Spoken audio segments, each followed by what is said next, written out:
ትንቢተ ኢሳይያስ ምዕራፍ 42 ከቁጥር 1 ጀምሮ አንብቤ እንጸልያለን። እንደዚህ ይላል። እነሆ ደግፌ የያዝኩት ባሪያዬ ነፍሴ ደስ የተሰኘችበት ምርጤ በእርሱ ላይ መንፈሴን አድርጌያለሁ። እርሱም ለአሕዛብ ፍርድን ያወጣል። አይጮህም፣ ቃሉንም አያነሳም፣ ድምጹንም በሜዳ አያሰማም። የተቀጠቀጠን ሸምበቆ አይሰብርም፣ የሚጤስንም ክር አያጠፋም። በእውነት ፍርድን ያወጣል። እንጸልይ። እንዴት ናችሁ? ታስፈራላችሁ በጣም። ዛሬ ደግሞ በስታችኋል። አይ ቲንክ ትንሽ ቆይቻለሁ እዚህ ቦታ ላይ ከቆምኩኝ በስብከት ማለት ነው።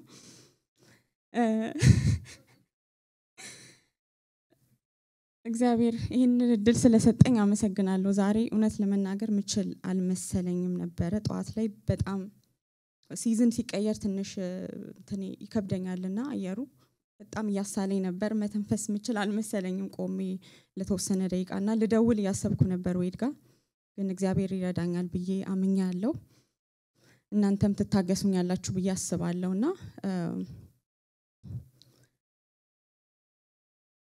ዛሬ እንግዲህ ቅድም አና እንዳለው ከዚህ በፊት ሁለት ጊዜ እዚህ ስፍራ ላይ አንድ ጊዜ ትንቢተ ዕንባቆምን አንዴ ትንቢተ ዮናስን አካፍዬ ነበርና አንዳንዶቻችሁ ከማይነር ፕሮፌት ሌላ አታቅም የሚል ሐሜት እንዳማችሁኝ ወሬው ስለደረሰኝ አንድ ስቴፕ አፕግሬድ ለማድረግ ያክል ወደ ሜጀር ፕሮፌት መተናል። ከኦልድ ቴስታመንት ውጪ ሌላ አታቂም እንዴ ደግሞ ካላችሁ ኔክስት ታይም ወደ አዲስ ኪዳን እንመጣለን ማለት ነው። ግን ሆነስትሊ በጣም ብሉይ ኪዳን በጣም ወዳለሁ ፐርሰናሊ። ለምን የእግዚአብሔርን ታማኝነት እንዳይ ያደርገኛል ብሉይ ኪዳንን ሳነብ። ምክንያቱም ኦፍ ኮርስ አዲስ ኪዳን አሁን እየኖርንበት ያለነው እውነት ነው፣ የተገለጠው በክርስቶስ የተገለጠውን ህይወት እየኖርን ያለነው። ግን አንዳንዴ አለ አይደል በላይፋችን የእግዚአብሔርን ታማኝነት በዚህ አጭር ጊዜ እንኳን ማየት ያቅተናል።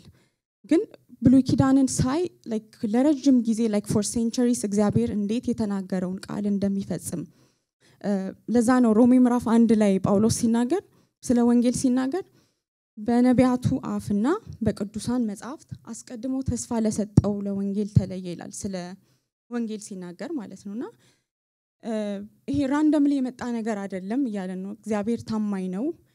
ለረጅም ዘመን የተናገረውን እግዚአብሔር የሚፈጽም እውነተኛ ታማኝ አምላክ ነውና ያንን እንዳይ ስለሚያደርገኝ በጣም ብሉይ ኪዳንን ወዳለሁ ፐርሰናሊ።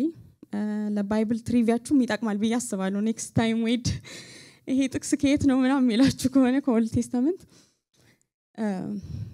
መልእክቱ እሱ አይደለም። ለማንኛውም የዛሬው ሐሳብ ላካፍላችሁ የፈለኩት ኢሳይያስ ምዕራፍ 42 ከቁጥር 1 እስከ 3 ሶስቱን ቨርሶችን እንድናይን ያሰብኩት። ትንሽ ባክግራውንድ ልስጣችሁና አንድ ደቂቃ። ኢሳይያስ እንግዲህ በጣም ኒው ቴስታመንት ላይ ኮት የተደረገ የትንቢት መጽሐፍ ነው። ክርስቶስ ኮት ሲያደርገውና ያለን፣ ጳውሎስ ሲጠቅስና ያለን፣ ጴጥሮስ ሌሎችም ወንጌላት ላይ በጣም በተደጋጋሚ ኮት የተደረገ መጽሐፍ ነው። ብዙ ስኮላሮች ላይክ የባይብል ሚረር ነው ብሎ ነው የሚያስቀምጡት። ምክንያቱም 66 ቻፕተር አለው። ከዛ የመጀመሪያው 39ኙ ሞር ኦፍ የብሉይ ኪዳንን ሁኔታ የሚመስል ነገር አለው። ስለ ጃጅመንት፣ ስለ ፍርድ፣ ስለ እግዚአብሔር ቁጣ የሚናገር ነገር እንዳለው እና ሂስቶሪካሊ ስናይ ላይክ የአይሁድ ህዝብ ለሁለት ተከፍለው ነበር አይደለ? ኖርዝ እና ሳውዝ ላይ ሰሜኑ ክፍል ላይ 10 የአይሁድ ትራይቦች አሉ፣ በደቡብ ደግሞ 2 ትራይቦች አሉና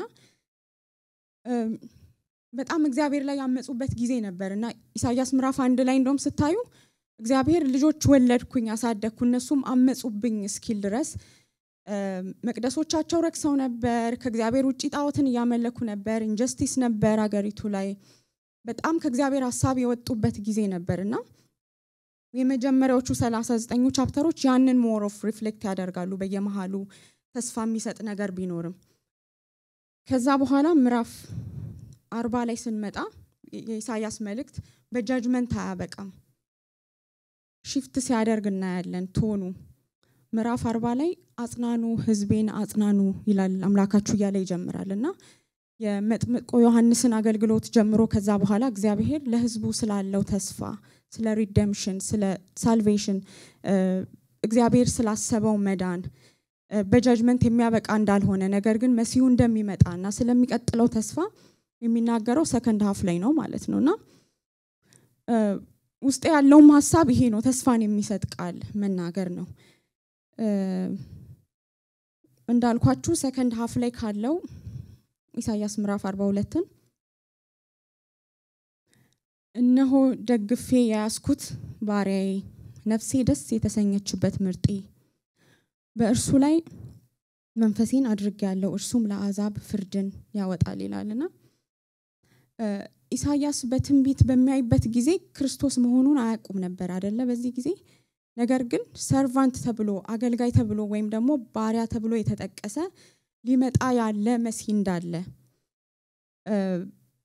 ይሄን ግን እኛ አዲስ ኪዳን ላይ እንዳለን ሰዎች ማቴዎስ ምዕራፍ 12 ላይ ስናይ ክርስቶስ በሰንበት እሸት ቀጥፎ ይበላ ነበር ምናምን ብለው ፈሪሳውያን ሲከሱት እናያለን ከዛ በኋላ ደግሞ በጣም ብዙዎችን ሲፈውስ ነበር ማቴዎስ ምዕራፍ 12 የምታነቡ ማለት ነውና ብዙዎችም ተከተሉት ሁሉንም ፈወሳቸው እንዳይገልጡትም አዘዛቸው ካለ በኋላ በነብዩ በኢሳይያስ የተባለው ይፈጸም ዘንድ እንዲህ ሲል ይላል እና ነብዩ ኢሳይያስ እነሆ ደግፌ ያስኩት ባሪያዬ ብሎ የተናገረው ያ በአዲስ ኪዳን ስጋ ሆኖ የተገለጠው ኢየሱስ ክርስቶስ እንደሆነ ነው ማቴዎስ የሚነግረን ማለት ነው እና በእነዚህ ክፍሎች ሁለት ነገር እናያለን አንደኛ የክርስቶስ ሚሽኑ ምን ነበረ ምን ሊያደርግ ነው ክርስቶስ የመጣው የሚለውና ማነሩ እንዴት ነው ያንን አኮምፕሊሽ ያደረገው እንዴት ነው ከሰዎች ጋር የነበረው ሪሌሽን ሚላውን ሁለት ነገሮችን እንድናይ ያስባለሁ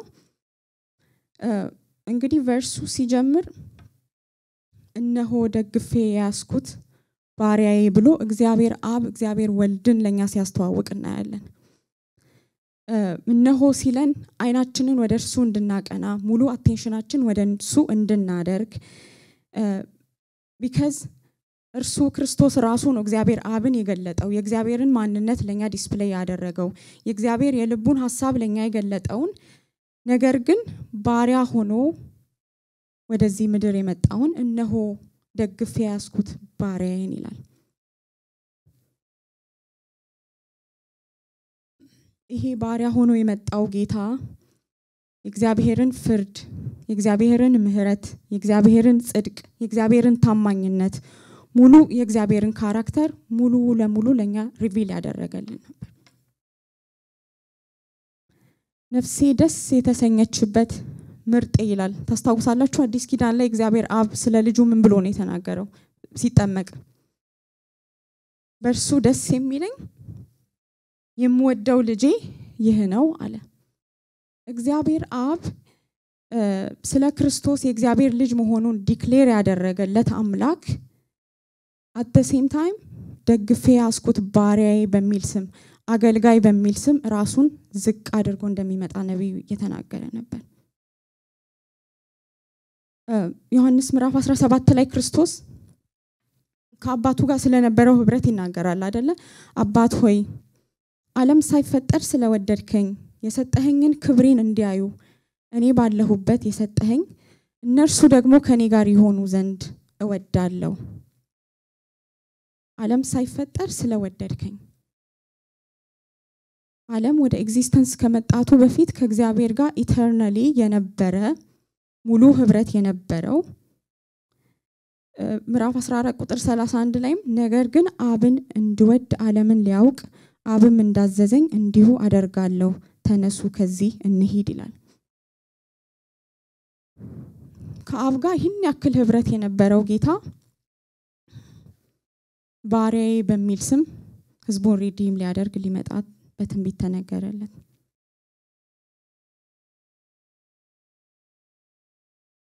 ለዛ ነው ክርስቶስ አገልግሎቱን ሲገልጥ የሰው ልጅ ሊያገለግል ነፍሱንም ለብዙዎች ቤዛ ሊሰጥ እንጂ እንዲያገለግሉት አልመጣም ያለው።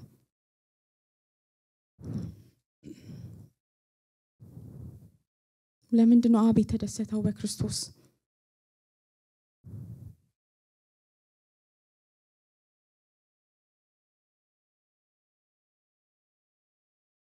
ክርስቶስ የተሰበሩትን ሲጠግን ኃጢያታቸውን ይቅር ሲል ከህዝቡ አውትካስት የተደረጉትን ሲደርስላቸው ከእግዚአብሔር ጋር ፊልጵስዩስ ምዕራፍ 2 ላይ ሐዋርያው ጳውሎስ ስለ ክርስቶስ ሲናገር እርሱ በእግዚአብሔር መልክ ሲኖር ሳለ ከእግዚአብሔር ጋር መተካከልን መቀማት እንደሚገባ ነገር አልቆጠረውም። ነገር ግን የባሪያን መልክ ይዞ በሰውም ምሳሌ ሆኖ ራሱን ባዶ አደረገ። ከኛ እንደ አንዱ ሆነ፣ ስጋን ለበሰ፣ እንደኛ ተራበ፣ ተጠማ፣ በፈተና በቻሌንጅ ውስጥ አለፈ። ከኃጢአት በቀር በሁሉ ነገር የተፈተነ ሆነ።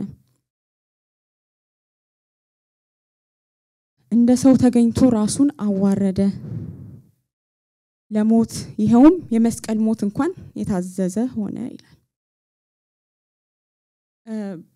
ላስት ይር ስለ ሮሜ መጽሐፍ ያጠናው የሆነ ኮሜንታሪ ላይ ያየው ነበርና ምን ያክል የመስቀል ሞት ሼምፉል የሆነ ነገር እንደሆነ ላይክ ሮማንስ ለሮሜ ህዝብ በጣም ፕራይድፉል ለነበሩ ይሄ ጀግንነት ዲፋይን የሚደረገው ሺ በመግደል በዛ ዴፊኒሽን ውስጥ ለሚኖሩ ሰዎች የመስቀል ሞት በጣም ትልቅ ውርደት፣ ከውርደትም ውርደት፣ ለዛውም ራሱን ማዳን ያልቻለ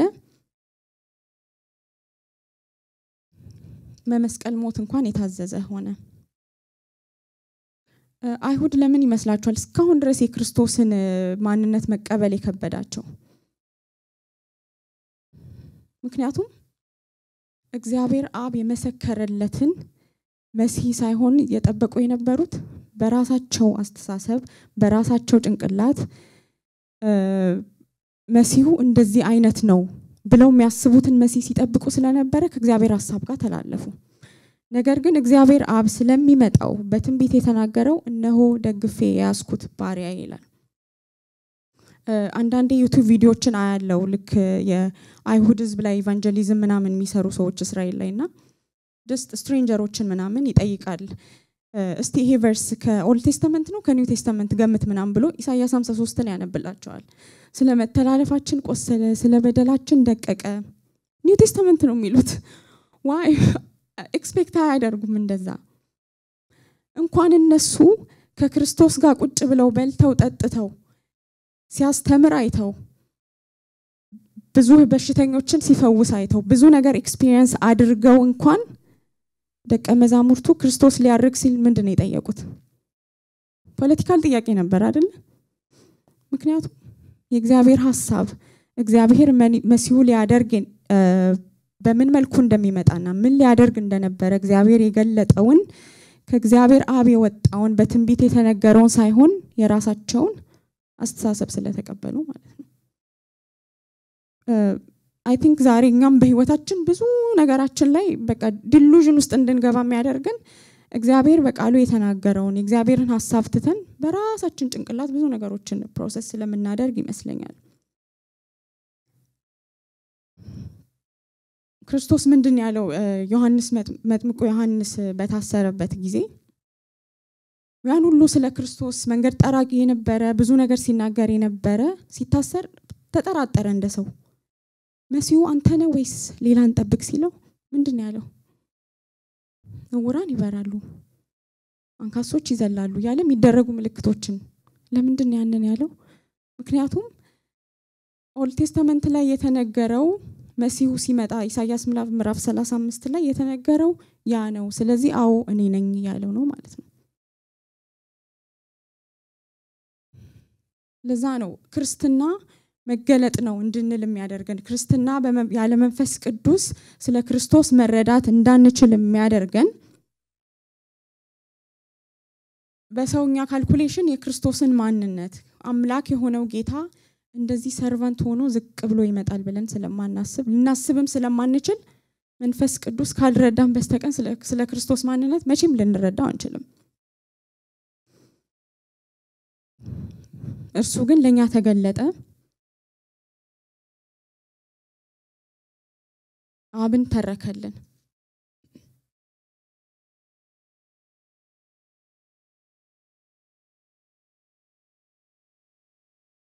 በዛ ያበቃም።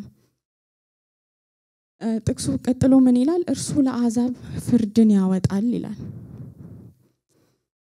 ቅድም ምን ነበር ያለው? አገልጋይ ወይ ደግሞ ባሪያ ነበር አይደል ያለው? እንዴት ነው ባሪያ ፍርድ የሚያደርገው? ፍርድ እኮ ትልቅ ፖዚሽን ላይ ካለ አካል ነው አይደለም ኤክስፔክት የሚደረገው? ከንጉስ ነው ፍርድ ኤክስፔክት የምናደርገው እንጂ የተበደለ ሰው እኔ ጋር ወር እናንተ ጋር አይመጣም አይደለ? በምድራዊ አሰራር እንኳን ከፍ ወዳለው ስፍራ ነው የሚሄደው። እርሱ ግን ሁለቱንም አንድ ላይ ሆነ። ኢንኮምፓቲብል የሚመስል ሁለቱ አንድ ላይ ሊገለጥ የማይችል የሚመስል ሆኖ ሳለ he was a king and he was a servant። ሁሉ በእርሱ ሆነ ከሆነውም አንዳች እንኳን ያለሱ አልሆነም ተብሎ የተነገረለት ጌታ፣ የማይታይ አምላክ ምሳሌ የሆነ ዙፋናትን፣ ጌትነትን፣ አለቅን፣ ስልጣናትን በምድር ላይ ያሉትን በሰማይ ያሉትን በሙሉ ሲፈጠሩ የነበረ ጌታ ዝቅ አለ። እንደ ንጉስ ፍርድን ሊያደርግ እንደ ባሪያ ግን ዝቅ ብሎ ሊያገለግለንና ስለኛ ሊቀጣ ማለት ነው።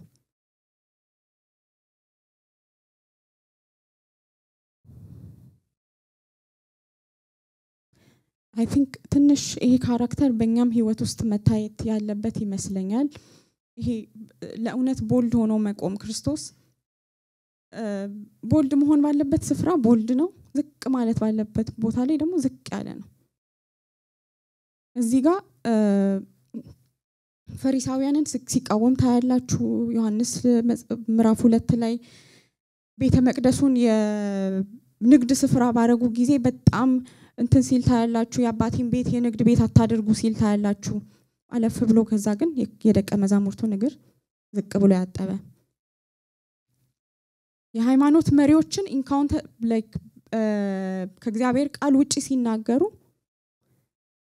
ለነሱ እውነትን በቦልድነስ የመሰከረ at the same time ለአባቱ ፈቃድ ራሱን ሰብሚት አድርጎ ዝቅ ያደረገ ሂዩሚሊቲ እና ቦልድነስ አንድ ላይ በክርስቶስ ህይወት ታይተዋል።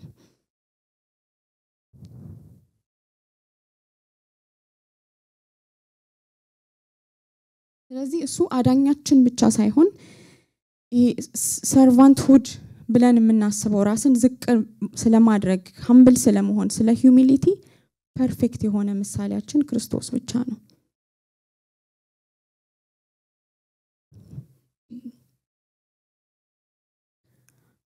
ወደ ቁጥር 3 ልሂድና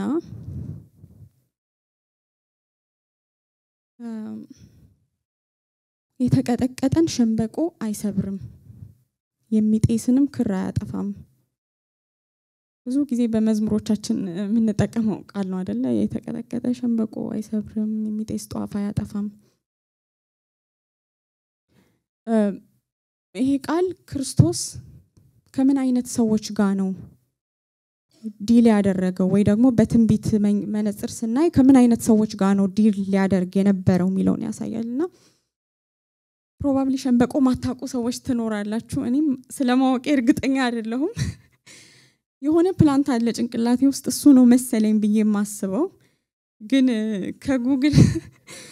ከጉግል ያየሁት አንዳንድ መረጃዎችን ልንገራችሁ። ከባይብል አይደለም። ቀጭን ግሪን ፕላንት ነው። ውሃ ዳር አካባቢ የሚያድግ ነው፣ ግን ስትሮንግ አይደለም። ላይክ ይሄ ለብዙ ነገር ከባድ ለሆነ ነገር መጠቀም እንችለው ምናምን አይደለም። ነፋስ ምናምን ሲመጣ ላይክ ወዲያው ቤንድ የሚያደርግ ማለት ነውና አንዴ ከተሰበረ ማቃናት በጣም ይከብደ ላይክ ድጋሚ ማቃናት ምንችለው ምናምን አይደለም። እና አንዴ ደግሞ ቤንድ ካረገ ለመሰበር በጣም ቀላል ነውና ፍራጃይል የሆነ ፕላንት ነው። እና ኢሳይያስ ክርስቶስ ኢንካውንተር የሚያደርጋቸውን ሰዎች በዚህ መልኩ ይገልጻቸዋል። ለዛውም ኖርማሊ ዝም ብሎ ሸምበቆ ሳይሆን የተቀጠቀጠ ክራሽድ የሆነ ማለት ነው። ምንም ድጋሚ ለመቆም ተስፋ ይኖረዋል ተብሎ ኤክስፔክት የማይደረግ እንግሊዘኛው ብሩዝድ ሪድ ይላል፣ ግን ትክክለኛውን ትርጉሙን ስናየው ይሄ ተስፋ በሌለው በሚመስል መልኩ ክራሽ የሆነ ማለት ነው። ስሞኪንግ ፍላክስ ደግሞ የሚጤስ ክር ወይ ደግሞ የሚጤስ ጧፍ ማለት ላይክ ጨለማ ውስጥ የሆነ ጧፍ ወር ሻማ አስዩም አድርጉ ትንሽዬ ላይት ኦልሞስት በቃ ሊጠፋ ያለ ትንሽ ጤስ የሚወጣው ነካ ብታደርጉት የሚጠፋ ላይክ ያለውን ጨለማ መክፈፍ አልቻለም ነገር ግን የለም እንዳትሉ ትንሽዬ ስሞክ ታያላችሁ ለማጥፋት ግን እንደዚህ ነካ ብታደርጉት ሊጠፋ ያለ ማለት ነው። ማን ነው የተቀጠቀጠው ሸንበቆ? ማን ነው የሚጤሰው ጧፍ ስንል በዚህ ኮንቴክስት እስራኤላውያንን ስናይ they were supposed to testify የእግዚአብሔርን ክብር ለአሕዛብ እግዚአብሔር ሕዝቤ ብሎ ሲመርጣቸው የእግዚአብሔርን ቃል የእግዚአብሔርን ክብር ለሕዝቡ እንዲናገሩ የተመረጡ ሕዝብ ሆነው ሳለ እነሱ ግን ለጣዖት አምልኮ ራሳቸውን አሳልፈው ሰጡ። እግዚአብሔርን ትረስት አላደረጉትም። የእግዚአብሔርን ፕሮቴክሽን አላመኑበትም። ከእግዚአብሔር ሳቲስፋክሽን እንደሚያገኙ ስላላመኑ ጣዖታትን ወደ ማምለክ ሄዱ፣ አመጹ እግዚአብሔር ላይ እና በዛ ኮንዲሽን ውስጥ እንደ ተቀጠቀጠ ሸንበቆ ነበሩ። ድጋሚ ተስፋ አላቸው ወይ? ይሄ ህዝብ ድጋሚ ሊቆም ተስፋ አለው ወይ? እግዚአብሔር የእውነት ተስፋን ኮንፈርትን የሚሰጥ አምላክ ነው ወይ? ወይስ ይመጣል የተባለው ሰርቫንት እግዚአብሔር በባቢሎናውያን በጠላቶቻቸው ሲቀጣቸው ነበርና ያንን ቅጣታቸውን እንደገና ባቢሎናውያን የጀመሩትን የሚያስቀጥል ነው ይሄ ሰርቫንት ወይስ ምን ሊያደርግ ነው? ግን በእስራኤላውያን ብቻም አያበቃም። እኛም በጌታ ከመሆናችን በፊትም አሁንም ባለን ህይወት በተለያየ ሲቹዌሽን እንደተቀጠቀጠ ሸንበቆ ምንሆንበት ጊዜ አለ ወይ ደግሞ ሊጠፋ እንዳለ ጧፍ ምንሆንበት ጊዜ አለ። አንዳንድ ጊዜ እንደ እስራኤላውያን በአመጽ እግዚአብሔርን ባለመታዘዝ ኃጢያትን በማድረግ በህይወታችን ሳቲስፋክሽን ከእግዚአብሔር ማግኘት የቻለን ቅድም አናስ ያነብ ነበርና ይሄ ከክርስቶስ ያገኘነው ህይወት ድጋሚ እንዳንጠማ የሚያደርገን ሆኖ ሳለ ያንን ትተን ከዓለም ኮተት ውስጣችንን ለመሙላት በመንሮጥበት ጊዜ ተጋግጠን ምንመጣበት ጊዜ አለ።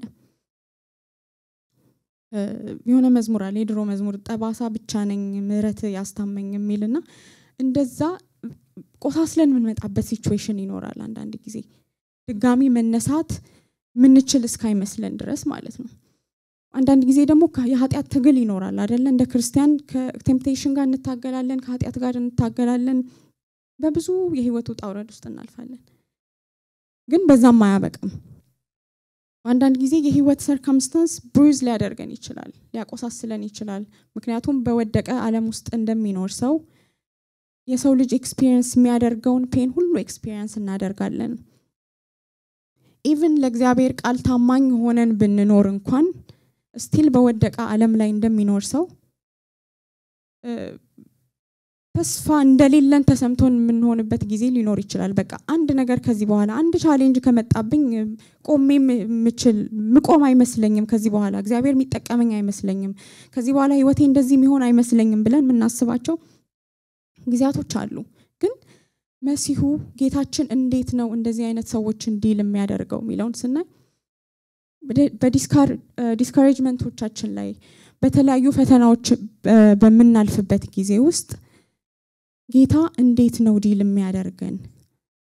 እንደ ጦረኛ ክራሽ ሊያደርገን ነው የሚመጣው ወይስ እንዴት ነው ዲል የሚያደርገው የሚለውን ስናይ ኢሳይያስ ስለ ክርስቶስ ሲናገር እርሱ የሚጤስን ጧፍ አያጠፋም፣ እርሱ የተቀጠቀጠ ሸንበቆን አይሰብርም። ለዛ ነው በክርስቶስ ህይወት ውስጥ አዲስ ኪዳን ላይ ስናይ አትራክት ሲያደርጉት የነበሩት በጣም ፍራጃይል የነበሩ ሰዎች፣ ሆፕለስ የነበሩ ሰዎች፣ ተስፋ የሌላቸው ሰዎች እነሱ ጋር ነበር አይደል ክርስቶስ ውለው የነበረው። ማንንም ሰው ሂል ሊያደርግ የማይችለው የክርስቶስ አገልግሎት በጣም ሆሊስቲክ ነበር። ፊዚካል ህመም ብቻ አይደለም የሚፈውስ የነበረው፣ ኢሞሽናሊ ከሶሳይቲ የተገለሉ ሰዎችን በቃ ፈውስ ከየትም ሊያገኙ የማይችሉ ሰዎችን ጋር የሚደርስ መሲህ ነበር። ደካሞችን የሚወድ የቆሳሰሉትን የሚወድ አንዳንድ ጊዜ ከውጭ ስንታይ በቃ ደና ልንመስል እንችላለን ውስጣችን ግን እንደተቀጠቀጠ ሸንበቆ መቆም አቅቶት በቃ አለው የለሁም አይነት ስሜት ውስጥ ልንሆን እንችላለን።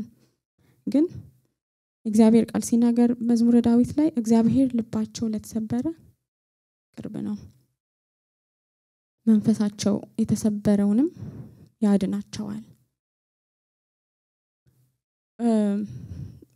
I think ከሁለት ዓመት በፊት መሰለኝ ፓስተር መኬ እዚህ ጋር ስለ ኤልያስ ታሪክ ሲሰብክ አስታውሳለሁ።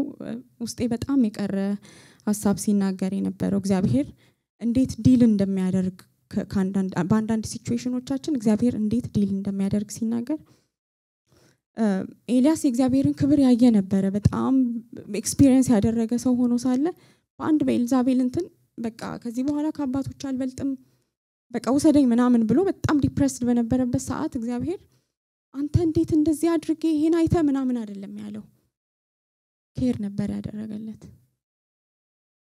እግዚአብሔር በምን መልኩኛን ሃንድል ማድረግ እንዳለበት ያውቃል። እርሱ የሚቀጣ አምላክ ቢሆንም እርሱ በዊልደርነስ የሚያሳልፍ አምላክ ቢሆንም ሌላው እውነት ግን በክርስቶስ ኢየሱስ የተገለጠው ኮምፓሽኔት ቴንደር ኤንድ ጀንትል የሆነ አምላክ እንደሆነ በእያንዳንዱ ሲቹዌሽኖቻችን አንዳንድ ጊዜ የእግዚአብሔርን ቁጣ ሳይሆን የእግዚአብሔርን ፍቅር ምንፈልግበት ታይም ትንሽ ቁጣ ድጋሚ እንዳንቆም ሰብሮ የሚያስጥለን ሞመንት ውስጥ በመናልፍበት ጊዜ እግዚአብሔር ቴንደር የሆነውን ፍቅሩን ያሳየናል። ጀንትል በሆነ ኬር ልክ ሊሰበር ያለ ዕቃ በጣም ተጠንቅቀን ይዘን እንደምንለው እግዚአብሔር እንደዛ ሃንድል ያደርጋል። he is so compassionate። ለዛ ነው ክርስቶስ ማቴዎስ ምዕራፍ 9 ላይ የመንግስቱን ወንጌል እየሰበከ በህዝብም ያለውን ደዌና ህማም ሁሉ እየፈወሰ በከተማዎችና በመንደሮች ሁሉ ይዞር ነበር። ብዙ ህዝብም ባየ ጊዜ እረኛ እንደሌላቸው በጎች ተጨንቀው ተጥለው ነበርና አዘነላቸው ይላል። እርሱ የሚያዝን የሚራራ አምላክ ነው።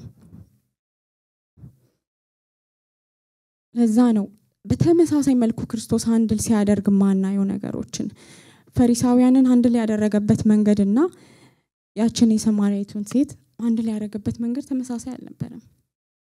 ፍቅር ለሚያስፈልጋቸው ፍቅር ይሰጥ ነበር። ኢንካሬጅመንት ለሚያስፈልጋቸው ኢንካሬጅ ያደርጋቸው ነበር። ካይንድነስ ለሚያስፈልጋቸው ካይንድነስን ያሳይ ነበር።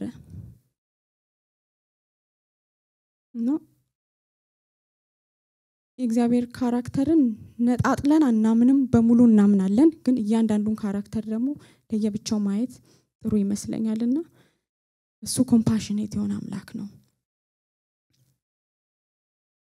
አንዳንድ ጊዜ እንደ ክርስቲያን አስባለሁ እግዚአብሔር ያንን መንፈስ በቃ የመገለጥን መንፈስ ሰጥቶ ዲዘርን ማድረግ ምንችልበትን ሰጥቶ አንዳንድ ጊዜ ተስፋ መስጠት ላለብን ሰው እግዚአብሔር እኛን ተጠቅሞ ተስፋን እንዲሰጥ ተቆጥተን ምን መልሰው ይኖራል። የእግዚአብሔርን እውነተኛ ቃል ምንናገረው ይኖራል። አንዳንድ ጊዜ ውስጣቸው እኛ ሳናቅ በቃ ተሰብረው ለመጥፋት ቅድም እንዳልኳችሁ ትንሽ ስሞክ የሚታይባቸው ሰዎች ይኖራሉ ውስጣቸው ባዶ ሆኖ ያንን እግዚአብሔር የምንለይበትን ጸጋን ይስጠን።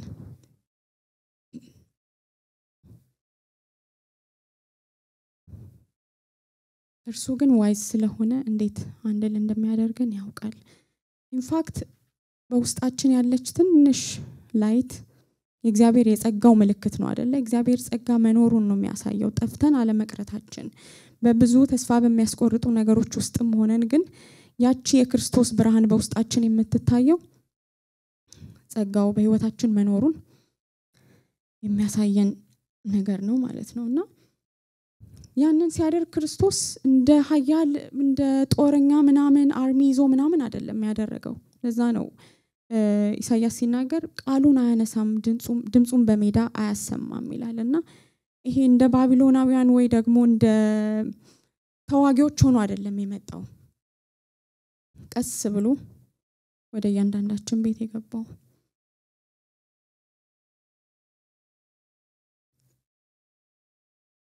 ሪቻርድ የሚባል አንድ ፒዩሪታን ፓስተር ስለዚህ የሆነ መጽሐፍ ላይ ሲናገር ምን ይላል? he cries out not to get attention but to receive who are hurting, to give his mercy and compassion. His voice indeed was heard. ብሎ ክርስቶስ ቀስ ብሎ ወደ ህይወታችን ቢገባም ድምጹን ግን አሰምቷል። ምን የሚል ድምጽ? ኑ ወደኔ የሚል። ማንንም ሸክም የከበደበት ቢኖር ወደኔ ይምጣ።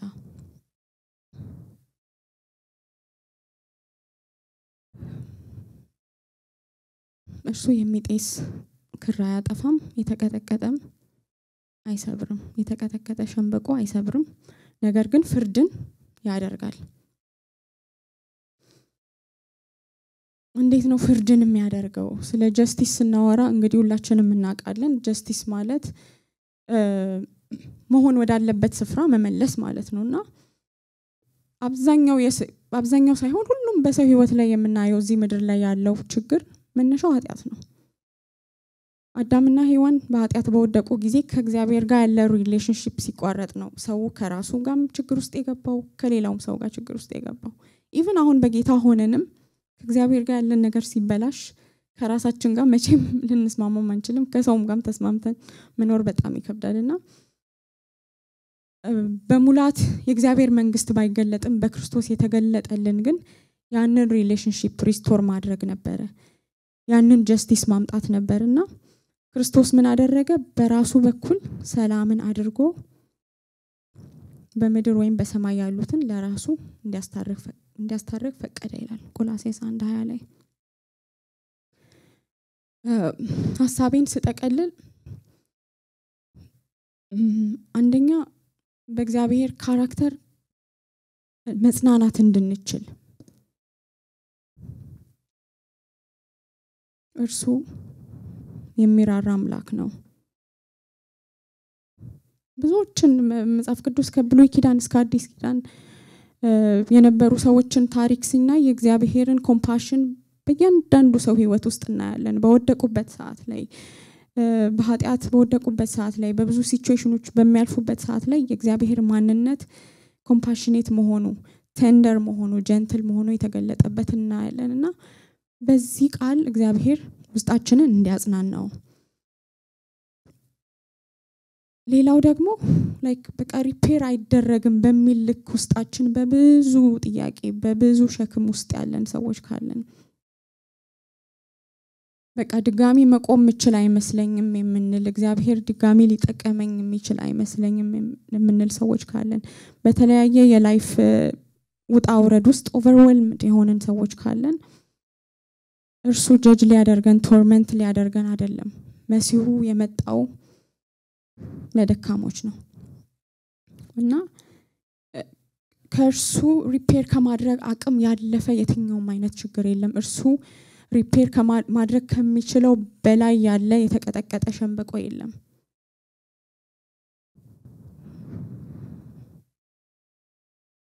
እና በእግዚአብሔር ሰስቴን በማድረግ ጸጋ እንድናመን በዛ እውነት ውስጣችንን እንድናጸና ለዛ ነው ጳውሎስ ፊልጵስዩስ 1:6 ላይ በእናንተ መልካም ስራ የጀመረው እስከ ኢየሱስ ክርስቶስ ቀን ድረስ እስኪፈጽመው ይህን ተረድቻለሁ ይላል።